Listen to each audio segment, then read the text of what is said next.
What's up to all my freelancers, creatives, and designers? This is Nathan, and I realized I never told you all about what my goals are for 2019, so here we go. I made a previous video about what my goals were for 2018, and then I talked about a review of how those goals went. Was I able to get close to those goals?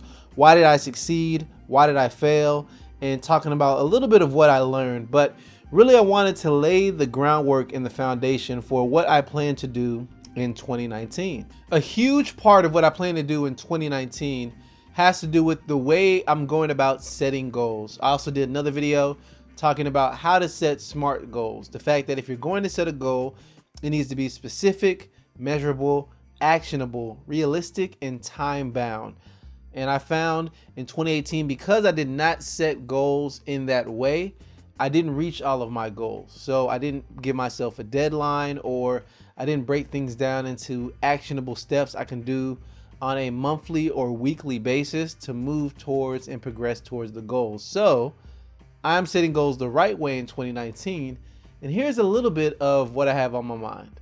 I really enjoyed public speaking last year, and public speaking is actually something that I want to continue to do. So there's a couple of conferences I have my eye on, and I really want to speak at those conferences. So I really hope to speak at a conference in California, one in Austin, one in Dallas, and then finally one in Miami. So we'll see how those go, and I'll keep you updated. But that's definitely a goal I have in 2019, to continue public speaking, because there's a lot of benefits from it. Not only meeting new people, growing my audience, but also getting more comfortable with speaking in front of a crowd and presenting my ideas, or submitting myself for someone's critique, or someone to say, that was a good talk, or that talk was all right, but maybe you need to do A, B, C. Either way, it's a great way to help a lot of people. So not only the people who are at the conference attending, but also capturing and recording the speaking experience and then sharing that with others so they can feel like they're there, or at least benefit from the information. That's something I want to continue to do every year. I don't care how big or small the venue is.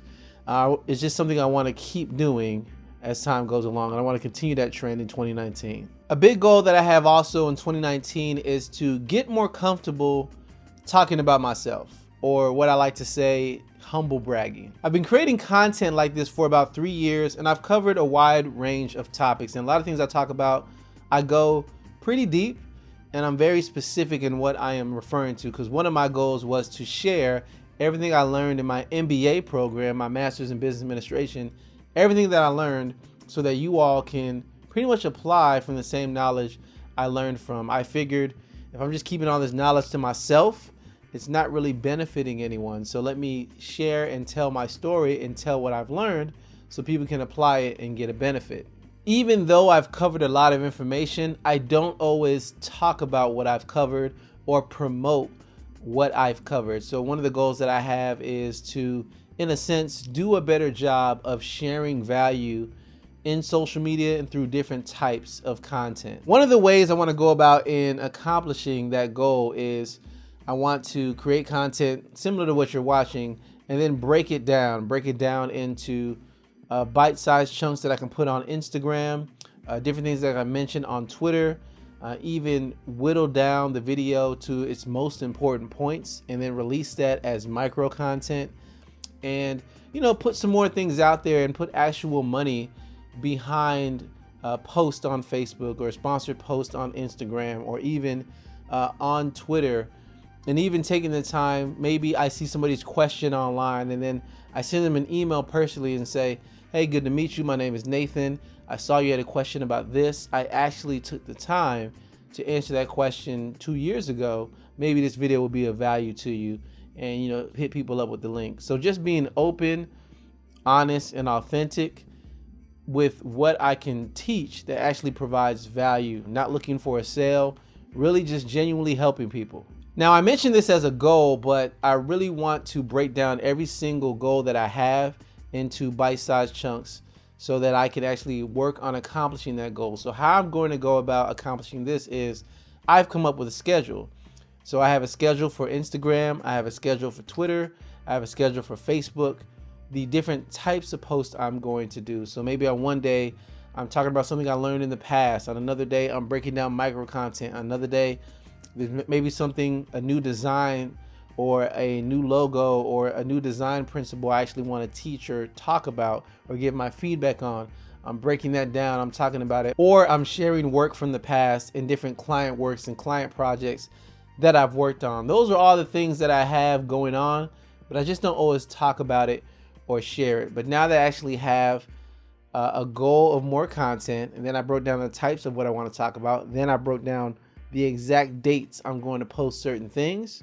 Now I can be closer to accomplishing that goal, because all I literally have to do is say, what day is it?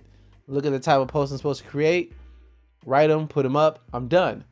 That is going to get me closer to accomplishing the goal of, in a sense, marketing and talking about myself more and providing value online. Quick sidebar about this goal that I just mentioned. You can get closer to accomplishing your goals if you break it down into actionable steps. So now that I have actionable steps, it's not about how many followers I have, not about how many followers I have on Instagram or Twitter or Facebook. Now it's about, what day is it? Did you at least do this on this one day? And then if I can say to myself, yes, this week I did something and posted something every single day, I'll naturally get followers. I'll naturally get responses. I'll naturally interact with people. If I get more responses, it tells the different social media platform algorithms that this is good content, keep sharing it. And I'll eventually get to the goal of more subscribers, more followers. So there's no point in focusing on followers. I should focus on exactly what I'm doing on each platform. Another goal that I have in 2019 really is to, I guess I would call this, make more products. So I mentioned this in a different video. It's called the Freelance Product Spectrum, but I want to come at this from a different angle and perspective. In that video, I talked about, you want to establish certain things: free content, freelancing, then maybe you want to offer different services, productized consulting, where you're selling advice, if you will. Then you want to get into like coaching, and then you want to get into products, maybe making courses, getting a sponsor for your podcast, different things like that. I just talked about having diversified income as a creative. To evolve past that point, the one thing that I actually realized about myself is I still don't have enough, I guess you could say, bite-sized content to sell so people can actually purchase it, see the type of things that I do, and get a preview of how it is to buy something from me, and then really entice them to want to get something more. So how that works itself out is, I have a couple of courses that I've created. I had a couple books that I've written and a few other things. I'm probably going just to lower the price on that a little bit, because if some people have never heard of me, they don't know what to think. Nathan, should I buy something? Is he as good as this person? I don't know. I never heard of him. So it's a harder sell to get somebody to buy an $100 product or an $1,000 product if they've never heard of me. But if I can sell them something for $10 and what I am giving them is worth way more than $10, then they would probably see the value in that. And they would say, if this is what I get for $10, what else can I get? Now, I've already know that.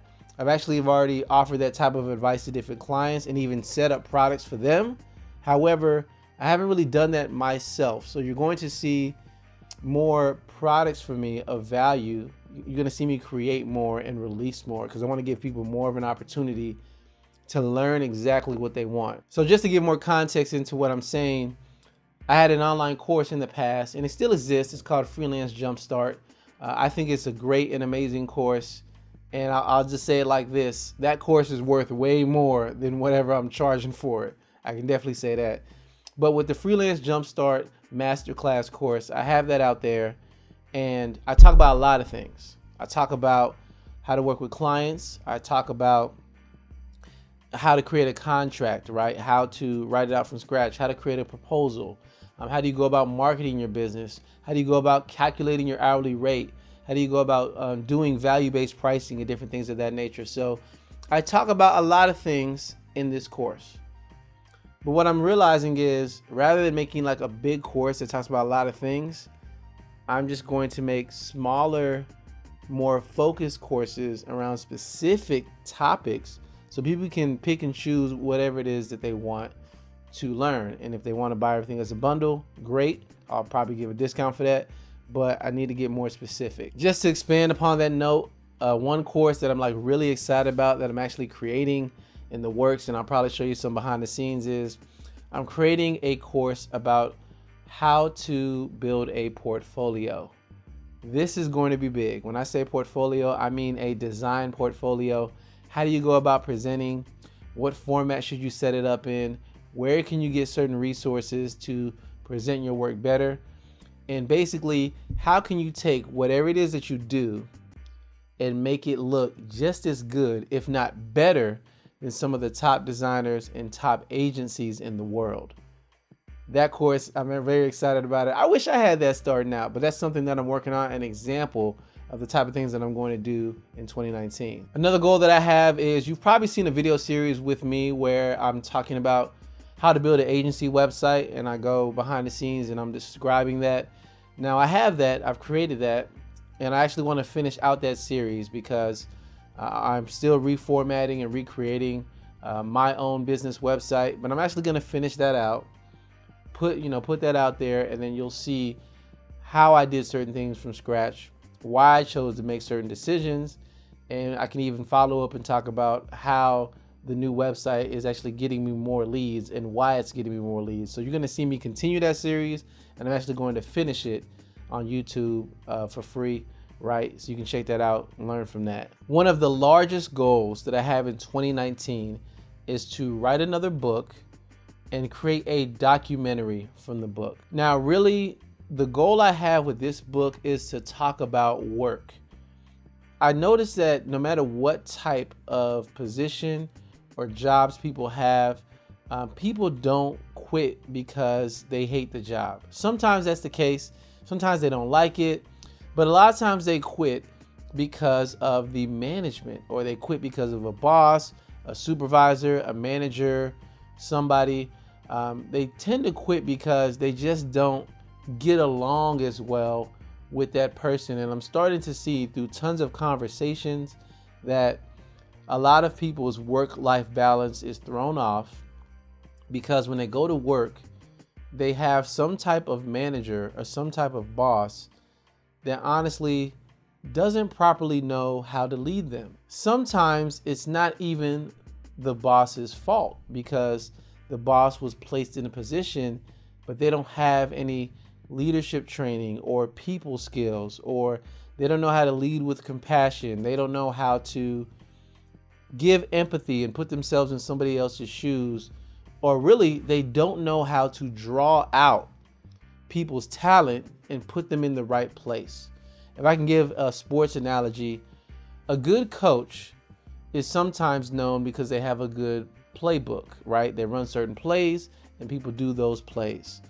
But other coaches are known for their, coaching ability because they're able to bring out talent in people or place them in a proper position to succeed. So just to give an example, in the game of basketball, if somebody is a good shooter, a coach may say, I'm going to run plays where you shoot. It's not fair to take somebody who's a good shooter and say, I'm going to run plays for you to try to dunk the ball. What if they're 5'10" and they might not be able to dunk? Why are you trying to run plays for them? It's all about positioning them for success. And some people don't know how to do that. So I've actually already written about 40,000 words, but I'm turning this into a documentary, and this is going to be huge, but you'll see a little bit more about that in 2019. But that's a huge goal for me I have in this year. So those are my top level goals that I have. If I had to break it down a little bit more, I'm still going to podcast. So that's there. I'm still going to release videos on YouTube. I have another video talking about the type of things I want to produce, but you'll see more design videos from me. You'll see more tutorial videos from me. You'll see more behind the scenes in addition to these podcast episodes that I'm doing in this format as well. So more content coming from me and more different types of content coming from me. Still want to interview people and bring more people on my show, so you all will see that and we'll move forward with that as well. But yeah, those are pretty much a good wrap up of my high level goals. I'm not showing you every little detail, but all the goals that I mentioned, I have those broken down into weekly step-by-step things I need to do in order to accomplish them. So those are my goals, but I'm curious, what are your goals in 2019? Feel free to leave a comment below, or if you're listening on the podcast, let me know. I don't mind if you hit me up on Twitter, Facebook, Instagram, any other social media channel. I want to hear what your goals are, because when we say our goals out loud, there's now some level of public responsibility and accountability to get those things done. Thank you for taking the time to check out this episode. I greatly appreciate it. And yeah, let's all move towards our goals and make things happen. Well, until the next one, I will catch you later. See ya.